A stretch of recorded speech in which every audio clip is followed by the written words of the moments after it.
Pozdravljeni! Letos imamo v svetovnem prvenstvu Formule 1 precej natrpan urnik. Na vrsto je prišla že velika nagrada Avstrije. In kot običajno si bomo tudi tokrat v uvodnem prispevku pogledali vse tiste značilnosti ter zanimivosti, še preden se bodo aktivnosti na sami progi začele.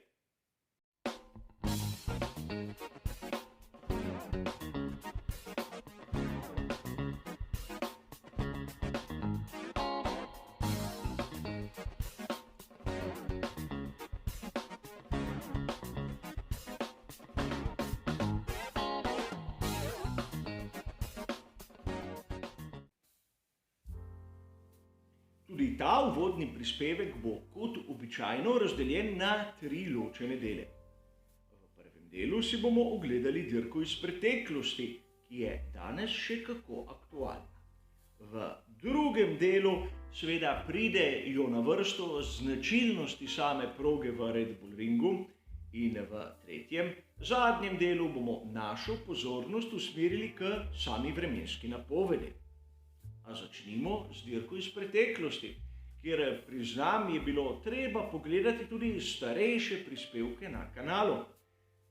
Namreč obstaja kar nekaj uvodov, kjer smo govorili o progi Red Bull Ringa. Namreč poleg velike nagrade Avstrije v zadnjih sezonah tudi 2 veliki nagradi Štajerske, ampak brez skrbi, zanimivih dirk tu ne zmanjka.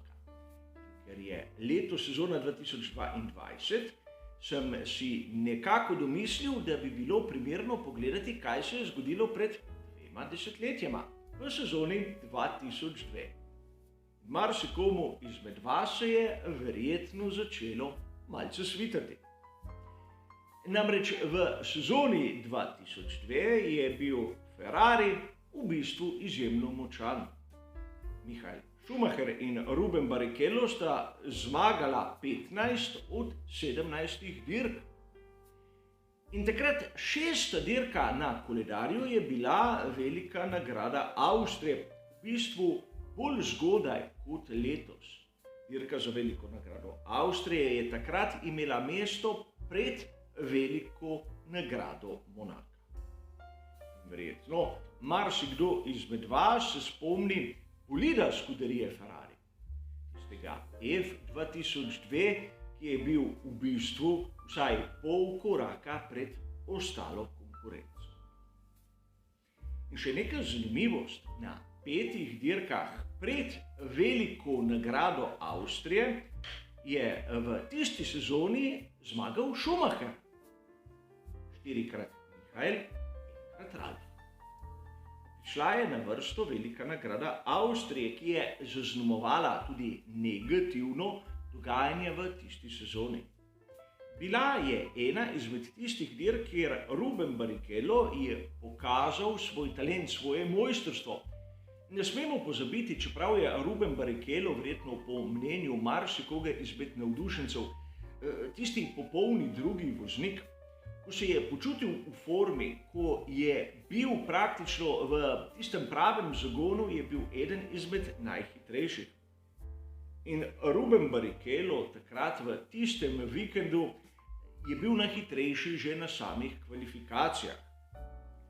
A kar je tu dirko zaznamovalo, se je zgodilo v nedeljo, 12. maja. Tako kot sem vam omenil, Ruben Barrichello je bil najhitrejši tudi na sami progi. Vodil je od začetka v bistvu kmalu do konca. Samo enkrat je za trenutek prepustil vodstvo svojemu moštvenemu kolegu Michaelu Schumacherju in še to zaradi seveda menjav samih koles in takrat še dolivanja goriva. V naslednjem krogu so se zadeve postavile na svoje mesto in pri Scuderii Ferrari so v bistvu z lahkoto šli proti dvojni zmagi. Ampak proti dvojni zmagi, kjer vrstni red ni bil tisti zaželen. Spredaj je bil Barrichello, takoj za njim Schumacher. In takrat se je zgodilo tisto, kar mnogim navdušencem ni všeč. Moštveni ukaz. Iz boksov Scuderie Ferrari so lepo Rubenu Barrichellu razložili, da bi bilo pametno, če bi zmago prepustil Schumacherju. Grožnje celo z odpovedjo pogodbe, ampak Ruben Barrichello ni hotel popustiti. Namreč želel si je zmage, kajti bil je najhitrejši na dirki. In v bistvu ekipo je poslušal v zadnjih približno 100 metrih dirke, ko je nenadoma spustil stopalko za plin, predse nekako potisnil Michaela Schumacherja, ki je bil v ozadju in v tisti dirki sploh ga ni bil sposoben ogrožiti. In seveda na koncu rezultat, kot si ga je želel Jean-Todt Schumacher pred Barrichello. In na to smo lahko mi, navdušenci, spremljali izjemno kaotično praznovanje na zmagovalnem odru, ker še danes mi marsikaj ni jasnega. Spomnimo se lahko, kako je Schumacher vlekel Barrichella na najvišjo stopničko, kako sta si izmenjala pokala, ampak v resnici, če Schumacher si ni želel tiste zmage, zakaj je potem v zadnjih nekaj metrih prehitel Barrichella in tako poslušal moštvene ukaze. Navdušenci in vsi tisti, ki so takrat sledili dogajanju strani novinarjev in seveda informirane javnosti, so bili zgroženi. Tudi FIA takrat pod taktirko Mosleja je ukrepala in moštvene ukaze nekako prepovedala. A prepovedati moštvene ukaze v svetu Formule 1 je praktično nemogoče, kot so ugotovili šele čez nekaj let. Čeprav so bili moštveni ukazi nekako izključeni iz dogajanja, smo slišali kar marsikatero kodirano sporočilo. Od tistega znamenitega Felipe, Fernando je hitrejši od tebe, do znanega Multi 21. A vse se je začelo na veliki nagradi Avstrije 2002, kjer je seveda za Ferrari, Schumacherja in Barrichella sledila kazen. Kazen, ki pa ni bila športna, samo finančna. $1 milijon, od katerega so polovico suspendirali in seveda razdeljenega na tretjine. Sam osebno menim, da dokaj mila kazen glede na vse posledice, ki jih je to dejanje povzročilo. Ampak brez skrbi, moštveni ukazi so bili od vsega začetka prisotni tako v Formuli 1 kot tudi v ostalih kategorijah motošporta. Samo takrat se je začelo veliko zgražanje, ki v bistvu nekje traja še danes. A vrnimo se k sami progi. Seveda, tu je krog bistveno krajši, 4318 metrov. Zato bomo gledali veliko nagrado, dolgo 71 krogov. Če se sedaj malce ozremo nazaj na veliko nagrado Velike Britanije, bomo takoj ugotovili razliko, namreč 5891 metrov je približno 1,5 km daljši krog. A če pogledamo tisto tabelo, ki jo pripravlja Pirelli, bomo ugotovili še nekaj drugega.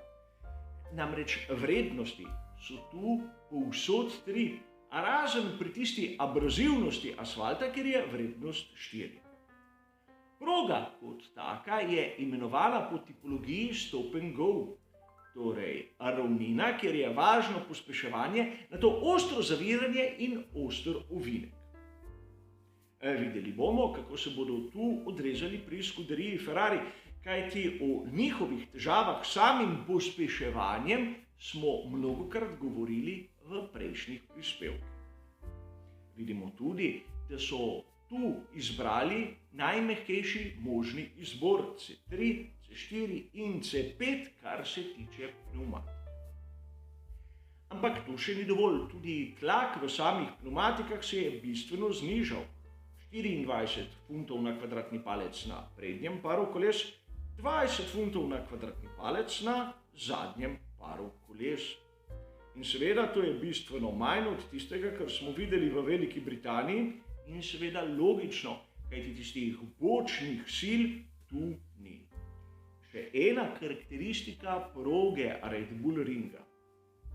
Namreč omenili smo izjemno kratek krog, ampak kaj lahko to pomeni zaradi same gneče?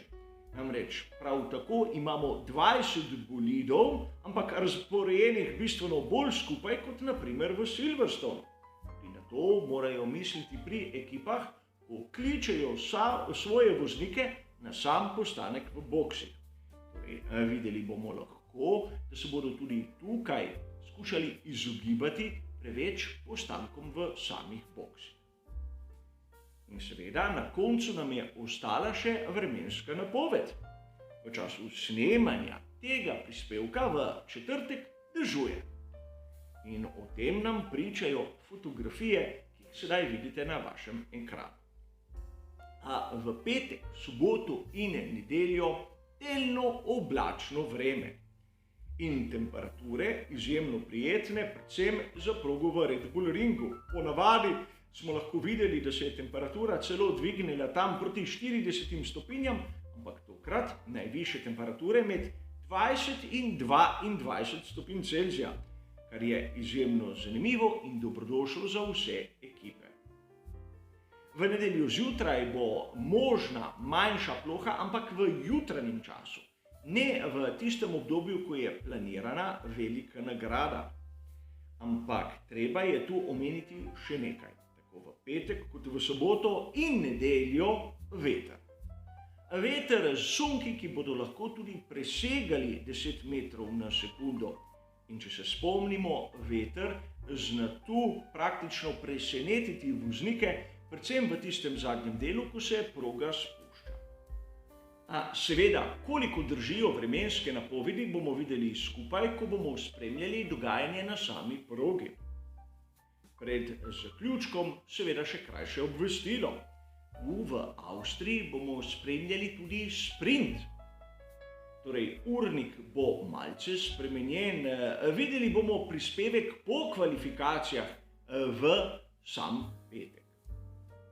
In seveda, zaradi zasedenosti pri komentiranju na sportklubu bo prišlo do rahlih zamud, ampak ne takšnih, kot smo jih bili deležni na prejšnji veliki nagradi Velike Britanije. Zadnji briefing bo verjetno objavljen s kakšno urico zamude, ampak nič hujšega. No ja, vsaj upam. Tem obvestilu mi pa ne preostane drugega, kot da se vam zahvalim za vašo pozornost in seveda želim nasvidenje.